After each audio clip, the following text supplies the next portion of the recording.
Hola, bienvenidos a este episodio de Poder que hoy lo grabamos desde el centro de Caracas, desde la Plaza Diego Ibarra. Y aquí quiero dar la bienvenida a nuestros compañeros de Al Mayadín. Wafa Saraya, bienvenida. Muchas gracias, Abraham, y gracias a todo el equipo de Telesur que nos acompaña en este episodio especial, como mencionó mi compañero Abraham, desde el centro de la capital venezolana, Caracas. A pesar del intercambio político y las herencias culturales compartidas entre las dos regiones, en el ámbito económico aún hay que fortalecer las relaciones, construir puentes y cooperar en inversiones e intercambios comerciales. La realidad económica, los obstáculos, los desafíos y las políticas hegemónicas a las cuales se enfrentan los países del sur serán el tema del nuevo episodio de hoy de nuestro programa Poder, porque juntos podemos construir puentes, proponer incentivos, consolidar las relaciones, dirigir las políticas y difundir el conocimiento, así como combatir las políticas deshonestas, de monopolio, de aplastamiento, porque nuestros pueblos poseen las energías humana y natural.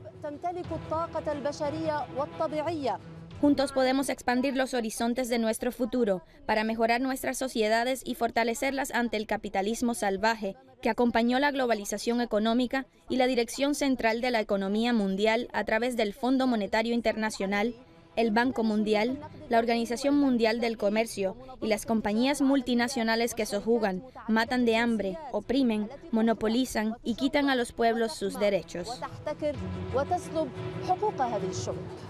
Es muy difícil hablar de las economías de Medio Oriente de manera homogénea por los ataques armados internos que han sufrido varios de esos países y los ataques de parte de potencias extranjeras, que además de los graves daños humanos, también han destruido parte de sus infraestructuras y en general de sus fuentes de generar dinero. Además de eso, tampoco se puede hablar de manera homogénea de la economía de los países de la América Latina, aunque sus episodios de crecimiento y de descenso los han afectado casi de manera homogénea. Ambas regiones presentan intereses comunes, sobre todo el de la economía, y de eso les vamos a hablar a partir de este momento aquí en este programa de Poder.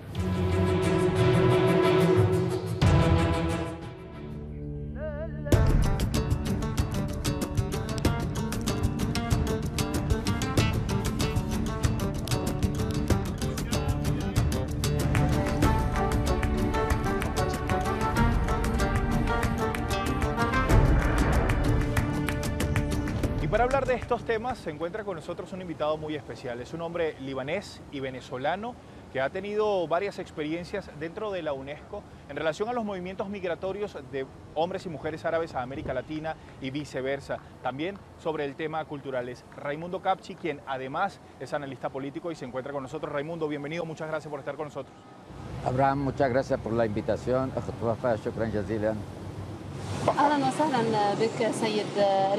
Sea bienvenido, señor Raimundo. Antes de comenzar el diálogo en este episodio, permítanos mostrarle el siguiente informe que aclara las relaciones económicas tradicionales de los países árabes que en el pasado se centraban en Europa, Asia y Estados Unidos. Pero desde la primera cumbre América del Sur, países árabes, que se llevó a cabo en Brasil en mayo del 2005, con la participación de 34 países, se fortalecieron las relaciones comerciales entre los países árabes y los latinoamericanos, más bien los países de Sudamérica y del Caribe. Desde aquel entonces, las dos masas han hospedado las cumbres con el fin de fortalecer las relaciones económicas entre ambas. Veamos a Abdallah Daher con los detalles del intercambio económico y comercial entre los países árabes y latinoamericanos. Bienvenidos. Las cumbres América del Sur, países árabes, comenzaron hace 10 años y las dos masas se han turnado para hospedar dichas cumbres, lo que llevó a que el intercambio económico entre ellas alcanzara en el año 2010 $30.000 millones, a comparación con los $6.000 millones en 2005, año de la primera cumbre entre ellas. Durante los últimos 10 años, el comercio exterior ha aumentado entre los países árabes y sudamericanos y el promedio de crecimiento en las exportaciones de los países árabes fue de un 17%, mientras que las importaciones en los países latinoamericanos aumentó con un promedio de 20%. Se han concretado varios acuerdos económicos y comerciales entre países árabes y latinoamericanos, el más destacado siendo un acuerdo entre Arabia Saudita y Venezuela, por la falta de doble imposición entre ambos y el fomento a las inversiones conjuntas. Por su parte, Egipto firmó hace 2 años un acuerdo comercial con los países del Mercosur, que le permite disminuir las tarifas de aduana por un 90% y eximir de tarifas los bienes manufacturados y agrícolas. Jordania firmó con Brasil un acuerdo de cooperación comercial y económica en 2010 y en el mismo año firmó también un acuerdo por un marco de cooperación económica con los países del Mercosur. Desde el año 2009, Siria y Venezuela han firmado 6 acuerdos y memorandos de entendimiento de cooperación mutua, siendo el más destacado un acuerdo de abastecer anualmente a Siria de combustible. Los acuerdos abarcaron los campos económicos, cultural, deportivo, diplomático, de salud y del medio ambiente. Por último, Venezuela desarrolla un papel esencial en Latinoamérica siendo un país petrolero y miembro de la OPEC, y porque posee vastas reservas de petróleo y relaciones excepcionales con el mundo árabe, Irán y Rusia, lo que le hace anhelo de los países pobres del petróleo.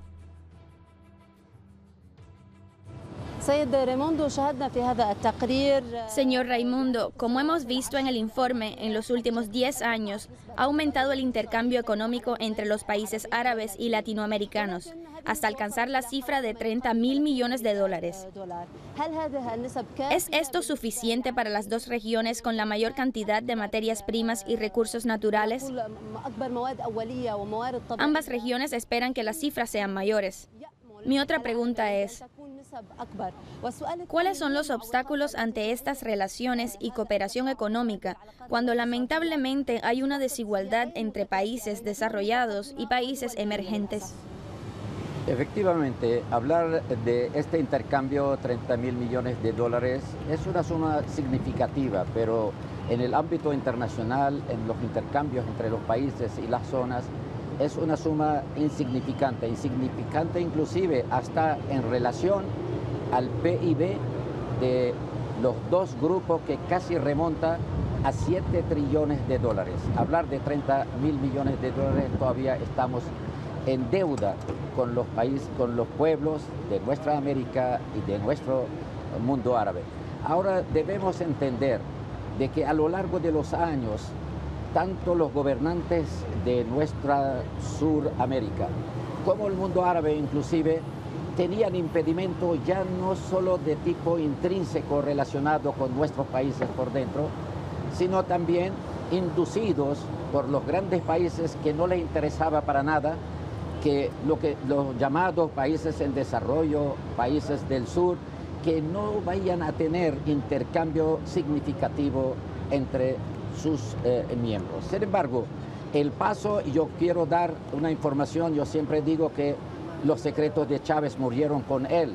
Sin embargo, por ser yo testigo, debemos decir que siempre cuando se habla de el ASPA, es decir, de América del Sur y países árabes, decimos, como es cierto, de que el expresidente Lula fue de la idea, pero no antes de haber conversado bien largamente con nuestro inmortal Hugo Rafael Chávez Fría. Y ahí se inició en el año 2005 estas reuniones.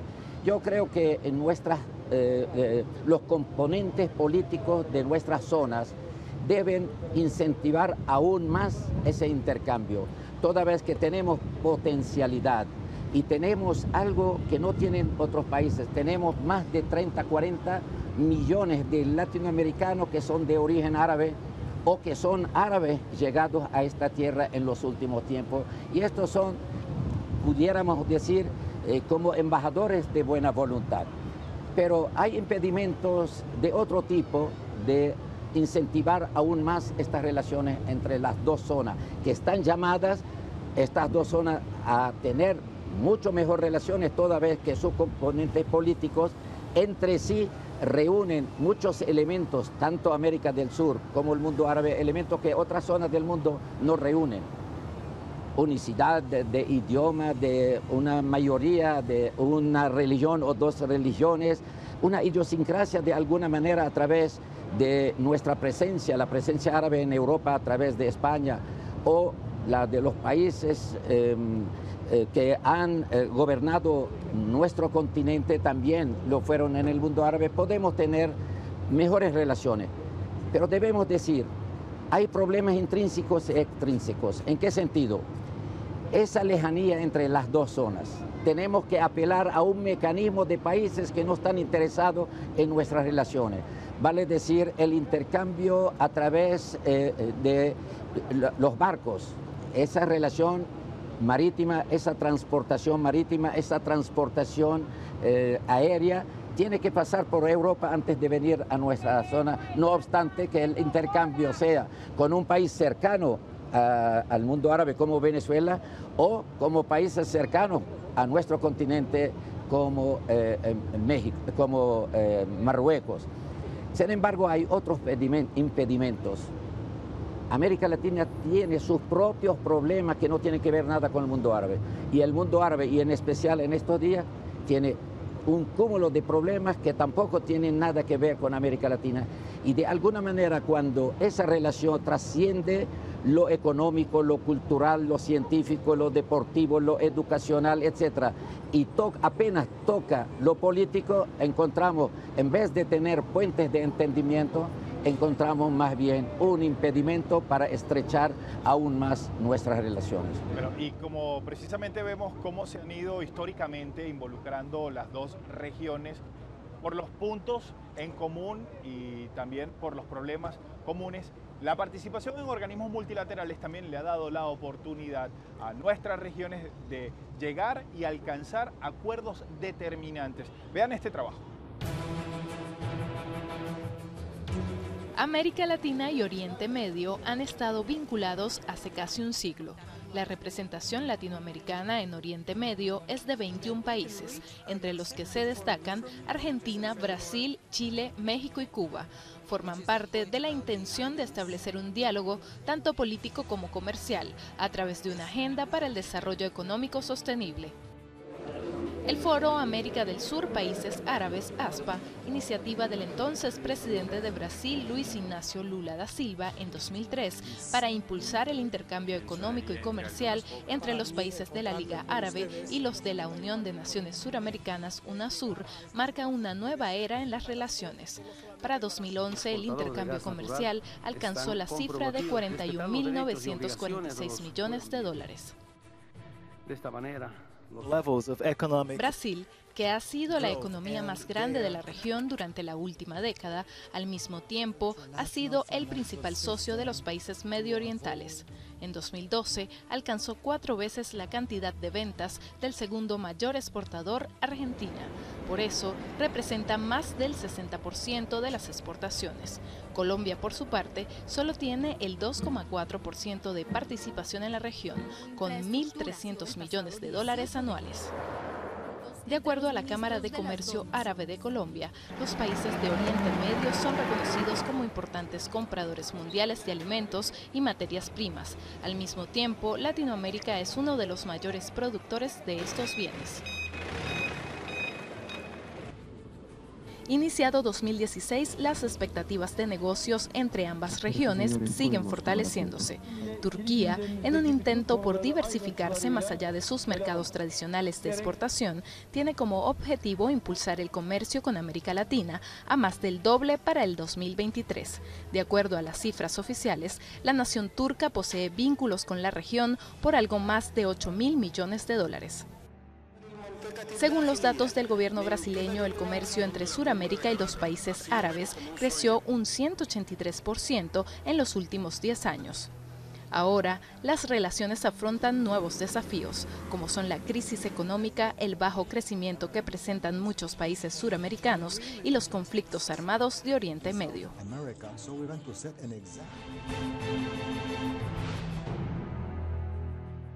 Profesor, ¿se puede hacer negocio desde América Latina con todos los países del Medio Oriente de la misma manera? Se lo pregunto por la situación en la que se encuentra Yemen, pero al mismo tiempo por la situación en la que se encuentra uno de sus atacantes, que es Arabia Saudita, y lo mismo pasaría con Irán. ¿Cómo hacer negocio con esa diversidad de situaciones económicas, políticas y además de los enfrentamientos? Mire, ya yo había dicho, en primer lugar estamos viviendo en un mundo donde un solo país, ni siquiera una sola región, puede solucionar su problema.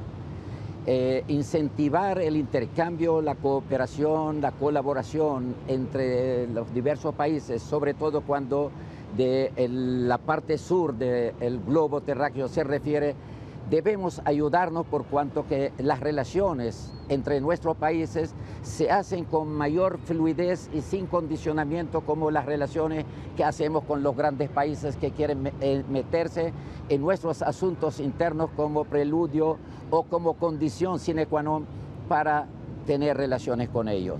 Sin embargo, quiero decirle algo. Esos problemas en el Medio Oriente, vale decir, en los países de la Liga Árabe y de UNASUR, es decir, de nuestra América, la parte sur de nuestra América, no podemos solventarlos en lo político, porque así como lo hay en el Medio Oriente, hay un terrorismo internacional relacionado con 100 países del mundo. En nuestro continente también hay problemas entre Venezuela y Colombia, hay problemas entre Chile y Bolivia, hay problemas de Argentina con Inglaterra. Tenemos un problema con un país limítrofe que tiene la mitad de su territorio es nuestro, razón por la cual debemos nosotros tener una voluntad política para avanzar en nuestras relaciones cuando de economía se trata, cuando de cultura, de deporte, de ciencia, de tecnología, etc. Y estamos llamados, por cuanto que hay muchos elementos que nos unen. No es obra de la casualidad que 7 países de los 12 que conformamos los países de la OPEP son países árabes que están dentro del ASPA. 2 de estos países son de nuestra América del Sur, Venezuela y Ecuador. Vale decir que hay muchos intereses de por medio. Si sabemos que el petróleo y el gas representa un rubro absolutamente importante en nuestra economía, ¿qué mejor motivo tendríamos para relacionarnos aún más todavía? Y luego hay algo que debemos rescatarlo. Nuestras 2 zonas son complementarias en cuanto a sus riquezas, en el suelo y el subsuelo. Y hay una suerte de una mancomunidad de ideales que tenemos, tanto en América del Sur como en los países árabes. Por eso que es imposible poder vivir en un mundo hoy en día que hasta hace poco fue el mundo unipolar y ahora afortunadamente para nuestros países es un mundo multipolar, multicéntrico, como decía nuestro gigante Chávez. El mundo del mañana lo tenemos hoy en día. Por eso que debemos adelantarnos aún más y solucionar problemas que impiden acercarnos aún más. No obstante, los problemas que tenemos aquí, los problemas que se tiene allá. Ve que la causa palestina, que hace varias décadas atrás, 15 países de los 33 países que nos arrebataron nuestro derecho legítimo en Palestina eran de nuestra América. Hoy en día 15 países de los 133 que reconocen a Palestina como un Estado y debe ser independiente es nuestra América Latina, razón por la cual ese mundo que es parte, como es América del Sur, tenemos que incentivar aún más nuestras relaciones tomando de los elementos positivos como algo que tiende más puentes de acercamiento que otra cosa. Señor Raimundo, mencionó la importancia de estas asociaciones que unen a los países del sur y no solamente la OPEC, sino que también la asociación económica más destacada, BRICS. En el siguiente informe hablaremos sobre el modelo que constituye una herramienta de combate a la hegemonía, el Fondo Monetario Internacional y el Fondo Internacional de Desarrollo. La asociación BRICS, que incluye a Brasil, Rusia, la India, China y Sudáfrica, se ha convertido en un mecanismo de construcción de un nuevo orden económico mundial multicéntrico, ya que esta asociación se encarga de cambiar la jerarquía económica mundial y fomenta una política de integración económica. Busca organizaciones financieras y económicas que rompen el monopolio de Estados Unidos y de Occidente a la economía internacional. Veamos el siguiente informe sobre los países del BRICS como modelo de liberación de la hegemonía económica.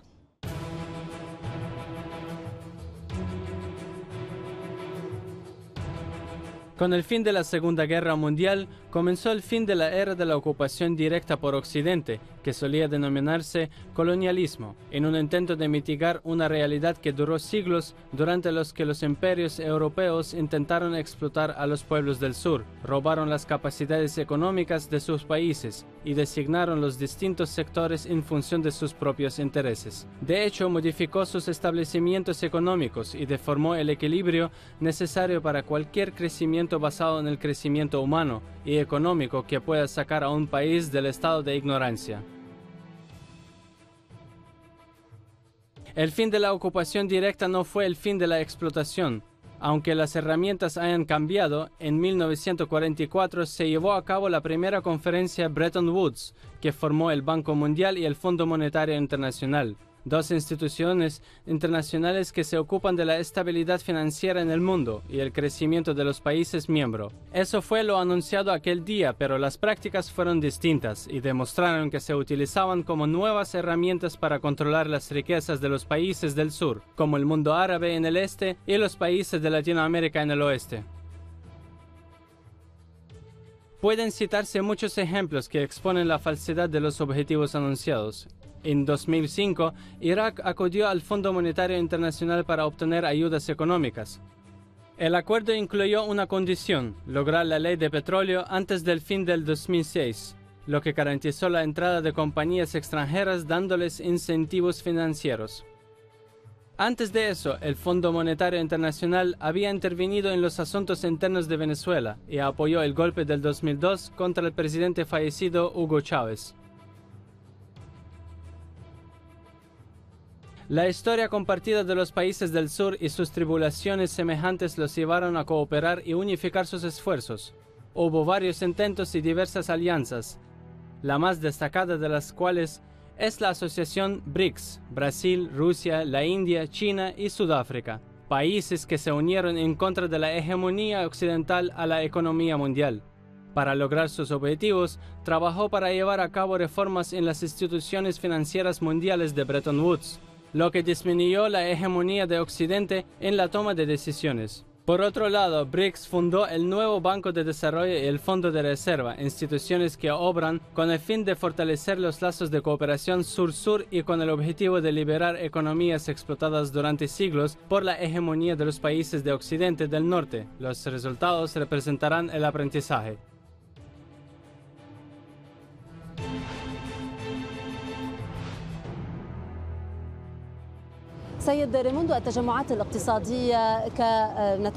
Señor Raimundo, las instituciones económicas como BRICS o Shanghái, que incluyen países con las mayores reservas de petróleo y de materias primas, ¿hasta qué punto poseen el poder de enfrentar a quien monopoliza el mercado mundial y los más poderosos que definen los precios en el mundo? En otras palabras, ¿hasta qué punto poseen los mercados de consumo, como lo son los pueblos árabes y latinos, la capacidad para enfrentar a este monstruo económico representado principalmente por los Estados Unidos? Hermana Guapa, es muy interesante lo que está planteando. No hay un país más lejano de mi país, Venezuela, y del continente, por ende, que China y Rusia. Antes de la llegada de Chávez al poder y antes de este cambio de épocas que surgió en nuestro continente, Brasil, Argentina, Bolivia, Ecuador, etc. Y entonces no había relaciones con estos países, prácticamente algo insignificante. Hoy en día nuestro principal socio económico es China y es Rusia en grado menor. Es decir, que cuando, como decimos en árabe, querer es poder. Cuando hay esa voluntad política, las distancias se pueden solventar. Mire, hay países árabes como los países del Golfo, por ejemplo, tienen infinidad de barcos que surcan los mares en el mundo entero. Bueno, estos barcos pueden ser ese puente marítimo que puede unir a nuestros países, tanto en América del Sur como en los países árabes. Pero el problema está en que parte del mundo árabe, parte de América Latina tomó en serio ese mensaje que envió en una primera de cambio al presidente Lula. ¿Por qué yo digo que es parte? Si agarramos al mundo árabe, encontramos los países del Golfo nada más, con su capacidad de inversión, con su interés de tener un mercado más allá de Europa y de los Estados Unidos por todos los problemas que tienen, por ser mal vistos de alguna manera los árabes y sobre todo los musulmanes en aquellos países. Entonces tienen interés en invertir en nuestros países donde no tenemos problema racial ni religioso de ninguna naturaleza. Y mire, estos países del Golfo con un país como como Brasil, dicho sea de paso, es uno de los gigantes económicos y forma parte del BRICS. Y entonces, con estos países, Brasil, Argentina, etcétera, se ha incrementado en forma descomunal el intercambio, mientras que con otros países, tanto del mundo árabe como de América del Sur, ese ritmo no va. Sin embargo, repito, de que tenemos las posibilidades y las potencialidades para que lo que es bueno para el Golfo, lo que es bueno para Brasil y Argentina, debe ser bueno para todo nuestro continente. Habida cuenta, repito, que tenemos muchos elementos que nos unen y no hay elementos más bien aparte de la geografía que nos puede desunir. Perdón, Abraham. Esperemos que realmente logremos construir un sistema económico de integración. Adelante, Abraham. Si me permite contestar a la hermana Wafa sobre esto. El problema central, si se quiere, que el mundo árabe, América del Sur, no tienen un proyecto. ¿Qué es lo que quieren del ASPA? No tienen un proyecto para llevarlo a las reuniones. Hemos tenido decenas de reuniones de los 5 niveles de reuniones y de conferencias cumbre que ha habido hasta ahora. 4 conferencias cumbre y la 5ª viene ahora. Entonces, no hay ni en nuestro continente ni en el mundo árabe tenemos este proyecto, razón por la cual y hay algo adicional. No hay un líder. Yo me acuerdo en la época de Gamal Abdel Nasser, hablaba prácticamente en nombre del mundo árabe. Aquí, 2 de los gigantes de nuestra América, como Chávez, como Lula, que dejó el poder, como Kirchner, que ha muerto y su esposa perdió elecciones, pierde fuelle, inclusive perder a un hombre que estaba ganado a esta idea como Muammar al-Gaddafi.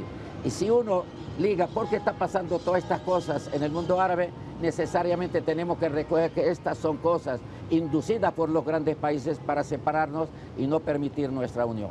Rodrigo Malmierca, que es uno de los ministros responsables del área económica en Cuba, estuvo en Líbano y en el Mayadín, en la sede de nuestro canal hermano, compartió experiencias acerca de lo que es el avance de la economía cubana con esta apertura y también la relación birregional. Vean lo que decía.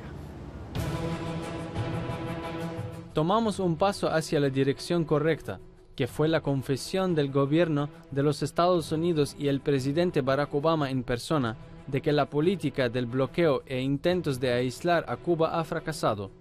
La ley de inversión en Cuba está abierta a todos los inversionistas de cualquier país que sea, hasta de los Estados Unidos. Nosotros hoy utilizamos el petróleo para generar electricidad y tenemos un plan estudiado para que en el año 2030 el 24% de la electricidad sea generado de las fuentes renovadas, pero esto necesita de inversiones y financiamiento. El turismo es el sector más activo en nuestra economía y hay expectativas sobre que continuará de esta manera significativa. Existen posibilidades de negocio en dicho sector. La agricultura en Cuba es otro sector principal. Hoy se exporta grandes cantidades de alimentos producidos en Cuba. Todos estos pasos que hemos realizado, como la nueva ley y las facilidades que ofrecemos, atraen a los hombres de negocios extranjeros y los inversionistas. Y esto es lógico. Tenemos nuestros compañeros de negocio tradicionales en América Latina, Europa, Canadá y Medio Oriente.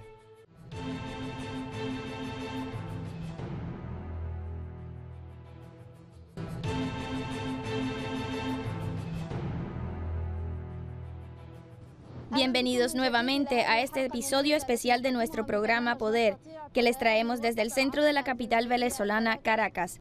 Doy la bienvenida a nuestro destacado invitado, el señor Raimundo Kapshi. Bienvenido. Tanto en Latinoamérica como en el mundo árabe, hay países cuyas exportaciones se basan en el petróleo, que enriquece sus economías. Son países con materias primas, pero se enfrentan a obstáculos que les impiden sacar provecho a sus riquezas. Veamos el siguiente informe sobre el mercado petrolero, las importaciones y exportaciones y los réditos en los países más destacados de las regiones árabe y latinoamericana. En Medio Oriente y en América Latina hay países petroleros que figuran en la lista de los mayores productores del mundo. Son Arabia Saudita, Irak e Irán en Medio Oriente y Venezuela, México y Brasil en Latinoamérica. Arabia Saudita encabezó la lista de productores petroleros del mundo con una producción de un promedio de más de 10 millones de barriles diarios el año pasado. En los últimos 2 meses exportó 7.490.000 barriles diarios, una cantidad enorme que confirma que Arabia Saudita busca mantener su parte del mercado aunque sea a costa de los precios. La hacienda se basa en un 90% en los réditos del petróleo. Irán se propuso aumentar su producción y exportación después de que se levantaron las sanciones. Su objetivo es la producción de 4.700.000 barriles diarios, a pesar de que su producción en los últimos 3 años no superó 1.300.000 barriles diarios. En enero del año pasado, Irán exportó 1.750.000 barriles diarios, y su hacienda se basa en casi 25% en los réditos del petróleo.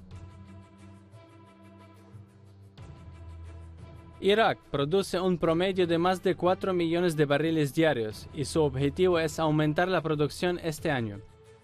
Irak exportó 3.225.000 barriles diarios el mes pasado y su hacienda se basa en un casi 80% en los réditos del petróleo. Pasamos a Latinoamérica, particularmente a Venezuela, donde la producción se estabilizó el año pasado en 2.900.000 barriles diarios.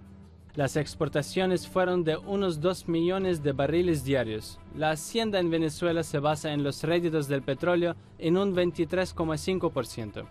Cabe señalar que la reserva de petróleo de Venezuela es la más grande del mundo y llega a 296.000 millones y medio de barriles, aunque es del tipo de petróleo pesado que necesita enormes inversiones para extraerlo. En cambio, el año pasado México produjo 2.270.000 barriles de petróleo diarios, de los que exportó más que 1.100.000 barriles. Los réditos del petróleo contribuyen a la hacienda en un 20% del presupuesto de la nación y teniendo en cuenta que Estados Unidos es el mercado principal para las exportaciones petroleras mexicanas, seguido por España.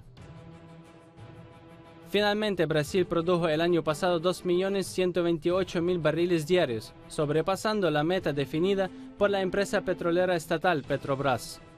Exporta 700.000 barriles diarios principalmente a China y la India.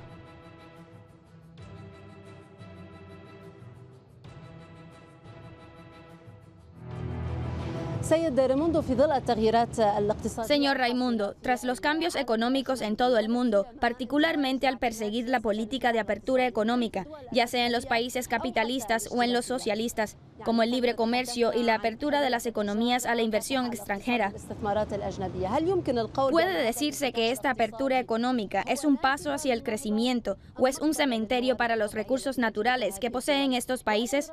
¿No fija esta apertura de alguna forma el principio de dependencia de los grandes países que controlan el mercado de consumo? Afortunadamente, en la actualidad, si hablamos de los grandes países, no podemos hablar de los grandes países en forma abstracta, porque tenemos países que están enfrentados inclusive hasta en el campo de batalla, defendiendo sus intereses. Y estos intereses, claro, se compaginan con la apertura hacia el mundo y por eso vemos que países distantes de nosotros y grandes en la actualidad tienen un intercambio significativo con nuestra América y con el mundo árabe. Lo importante es tener conciencia nosotros en la patria árabe y también en América del Sur acerca de la necesidad de incrementar nuestro intercambio. Porque ese intercambio no pone condicionamiento de ninguna naturaleza, mientras que otros, como lo hemos dicho, ponen condiciones políticas, económicas, etc. Mira, un camino de 1000 millas empieza por un paso, dice el dicho popular.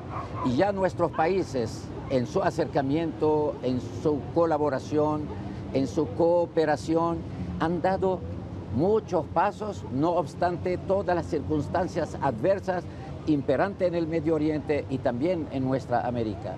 Se está verificando unos cambios que no soplan precisamente a favor de incentivar estos acercamientos y sin embargo, ya está pautada la próxima conferencia cumbre de los países, es decir, de los jefes de Estado y gobierno de nuestros países, y esto le va a dar un impulso superior. Por eso que insistir mucho en la riqueza que tiene en nuestro continente. Tenemos biodiversidad que no lo tiene otra zona. Tenemos reservas de agua que no la tiene otra persona. En el Medio Oriente, en el mundo árabe, hay una riqueza que no sabe ni siquiera cómo explotarla. Dicen los entendidos de que un país como el Sudán o lo que haya quedado del Sudán es suficiente para abastecer los 22 países árabes. Sin embargo, no hay una visión clara cómo hacer los 22 países árabes para aprovechar esto dentro de su ámbito, y consecuencialmente esto puede pues reflejarse en las relaciones con países como los nuestros. Y en nuestros países también tenemos las mismas circunstancias. Hay una guerra en contra de nuestros países. No solo la guerra imperante en el Medio Oriente, esa guerra que no tiene sentido, porque cuando uno da a una guerra es para mejorar una situación, pero no como la que está viviendo en el Medio Oriente.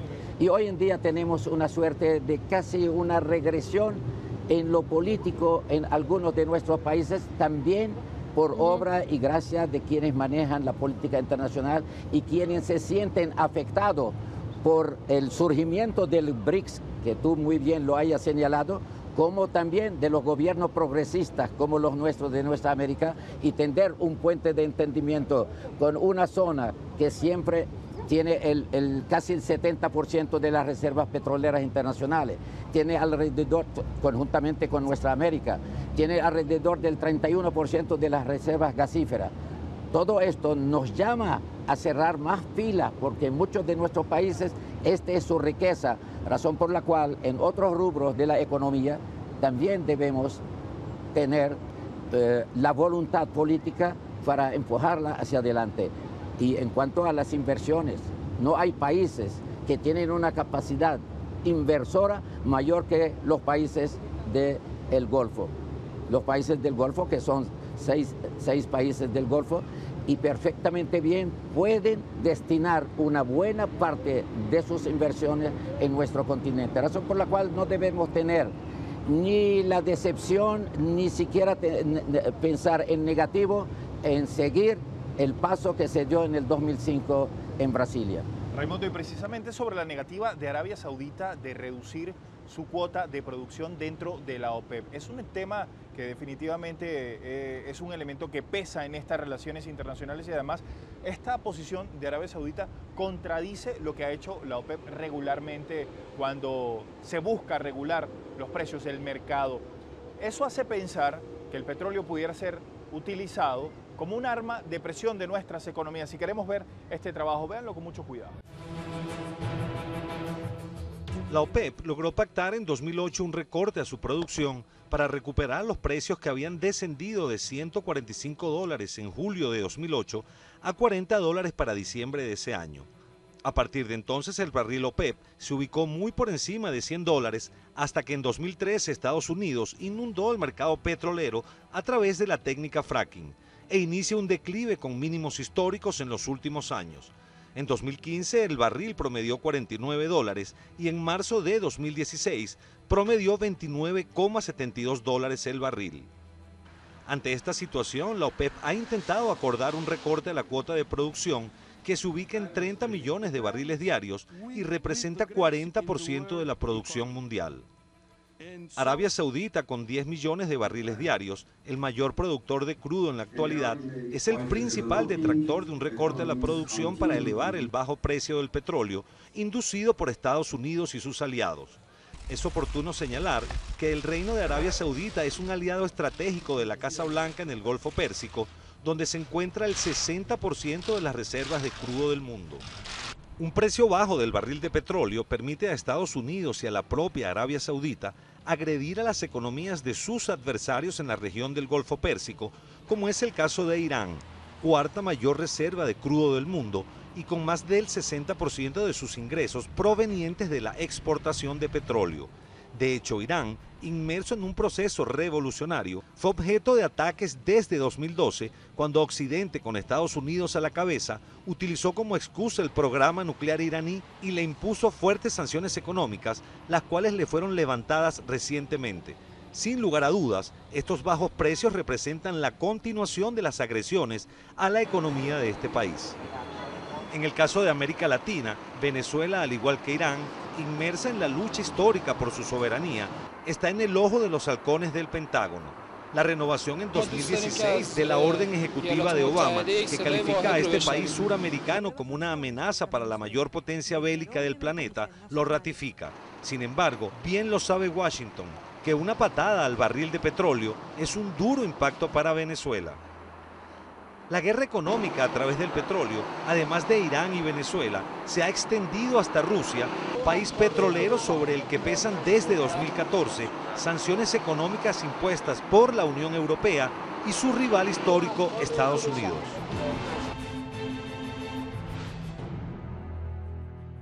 Como lo ven, el petróleo es determinante para la relación económica de nuestros países y quiero preguntarle al profesor Raimundo acerca de la posición específica de Arabia Saudita allí dentro del Golfo y además la relación de Arabia Saudita con sus aliados, es decir, con Estados Unidos y con algunos países europeos. ¿Juega a favor de los árabes? ¿Juega a favor de otras potencias? Abraham, has tocado un punto sumamente interesante y no lo puedo soslayar. Mire, cuando se habla de los problemas del Medio Oriente, esta guerra del absurdo, entonces nos dicen de que allá hay problemas religiosos. Y yo me pregunto siempre, ¿y qué pasa en Ucrania? Allá no hay ningún musulmán y es el único país donde más rusos hay fuera de Rusia y se enemista con Rusia. Y es un pueblo ortodoxo como lo son los rusos. Razón por la cual que cuando nosotros hablamos de Arabia Saudita, necesariamente tenemos que decir que está adelantando una política absolutamente del imperio americano que está perdiendo vigencia en el mundo. Yo no digo que está en bancarrota, pero sí está perdiendo, está en declive a favor de otros países del BRICS, que llaman los países emergentes. Y precisamente esa crisis petrolera inducida, y el término ahora nos es muy familiar en Venezuela, esa guerra inducida, la cabeza de esta guerra es Estados Unidos y Arabia Saudita, razón por la cual no puedo pedir a alguien que está comulgando con los intereses de Estados Unidos en contra de Rusia, Irán y Venezuela, no le puedo pedir socorro para salvar a la OPEP y salvar a los países de esta crisis petrolera que agobia inclusive a Arabia Saudita misma. Por eso que cuando nosotros recorríamos a Arabia Saudita para que dentro de la OPEP buscáramos una solución a través de la reducción de nuestra producción, estábamos arando en el mar, toda vez que Arabia Saudita, siendo una de las principales afectadas, está comulgando con los intereses de los Estados Unidos y le está suministrando. Ahora me dicen, esta crisis se debe al fracking. ¿Quién de nosotros se acuerda que leo una sola vez de que algún país de los productores exportadores de petróleo y que tienen destinatario Estados Unidos haya rebajado un solo barril por cuanto que ya los Estados Unidos no le compra porque está produciendo? Es una mentira. Arabia Saudita está produciendo para mandar a los Estados Unidos, para que Estados Unidos siguiera con su política suicida en contra de 3 países que ya yo nombré. Pero ¿quién se está beneficiando? Parece mentira. China es el principal beneficiario. No es lo mismo pagar un barril petrolero que llegó a $159 por barril que comprarlo a 17 o 20 dólares el barril. Sin embargo, pues la realpolitik de los Estados Unidos lleva a un suicidio colectivo y el caso de Sansón, que está en la Biblia, parece que se repite todos los días en la política y la geopolítica internacional. Esto es lo que John Perkins denominó sicarios económicos, quienes intentan someter a los países del sur con el pretexto de deudas, con el fin de hundir a dichos países en los problemas que le generan. Veremos una experiencia que se destaca en el mundo árabe, la experiencia única de un libanés en el mercado latinoamericano. Se trata de la experiencia del ministro libanés Adnan Kassar en Cuba. Veámoslo juntos.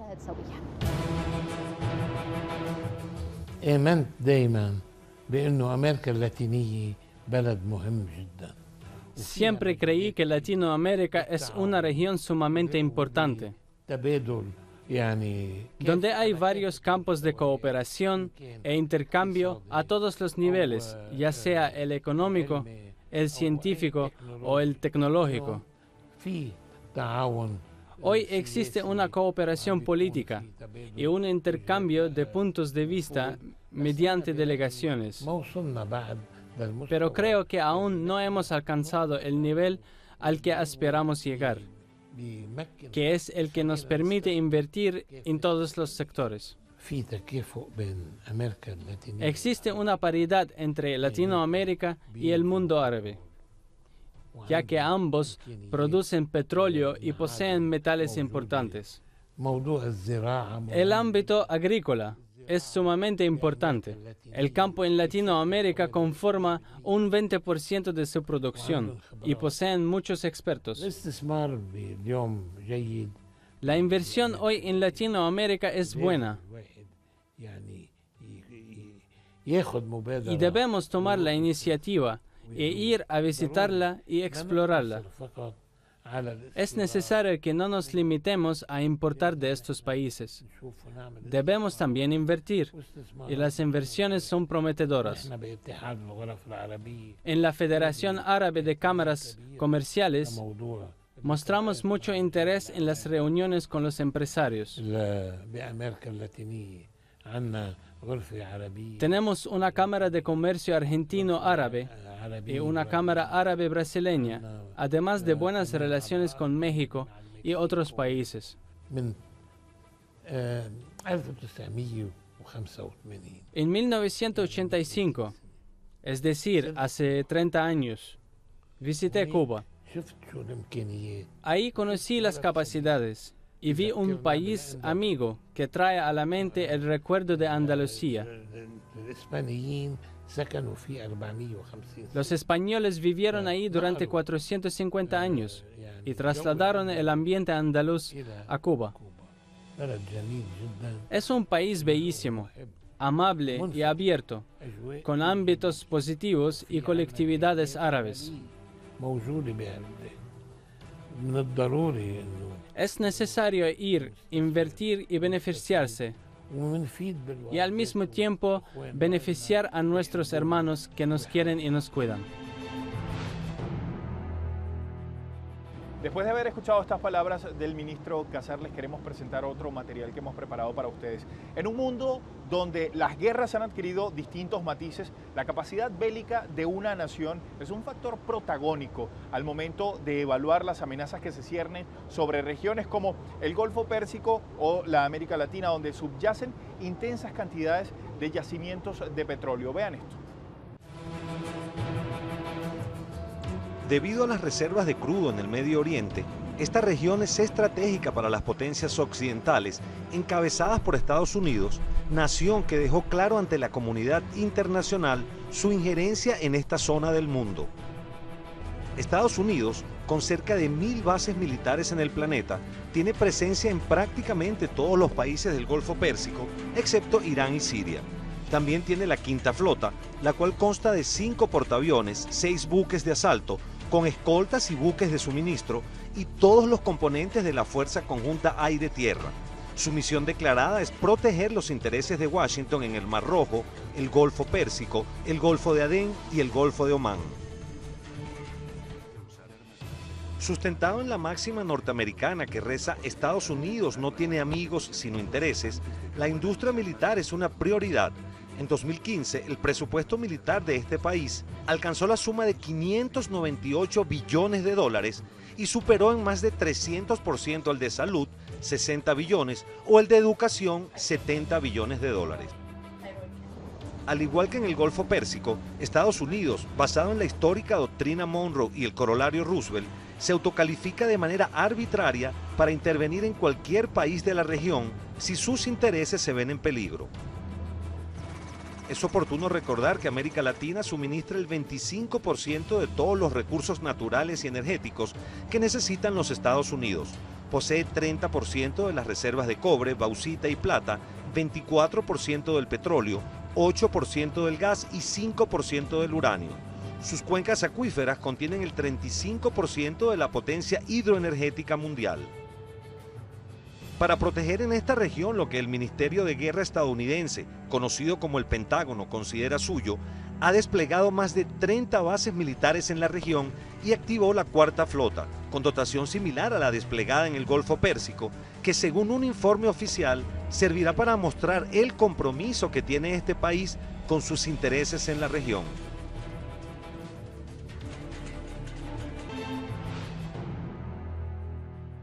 Y seguimos analizando este tema con Raimundo Capchi, el tema del poderío militar, la amenaza militar, la compra y venta de armas. En todo caso, el Medio Oriente es receptor de los vendedores de armas y eso lo utilizan también junto al petróleo para presionar al resto del mundo. ¿Cómo podemos detener eso? ¿Es posible detener eso? Ve que en varias oportunidades ya me ha señalado el petróleo y el gas y su papel en el acontecer en el Medio Oriente. Las armas de estos grandes países están al servicio de la guerra del petróleo y del gas y no a la inversa. Toda vez que todo lo que vemos en el Medio Oriente hoy en día de problemas tiene en el fondo el gas y el petróleo, que si Europa hay que salvarla en la medida de la política de los Estados Unidos, de la hegemonía rusa, o hay que mandarle el petróleo y el gas desde el Golfo de dos países árabes. Así se inició todo el conflicto del Medio Oriente, donde vemos la destrucción, donde vemos la sangre y donde vemos prácticamente todas las fronteras pisoteadas por terrorismo internacional. Por eso que estas armas ayudan a esta guerra. Ve que todos los países intervinieron en esto. Estados Unidos y sus aliados 2 años en la guerra contra Siria y no ha podido reducir el poderío de Daesh. ¿Cómo es eso?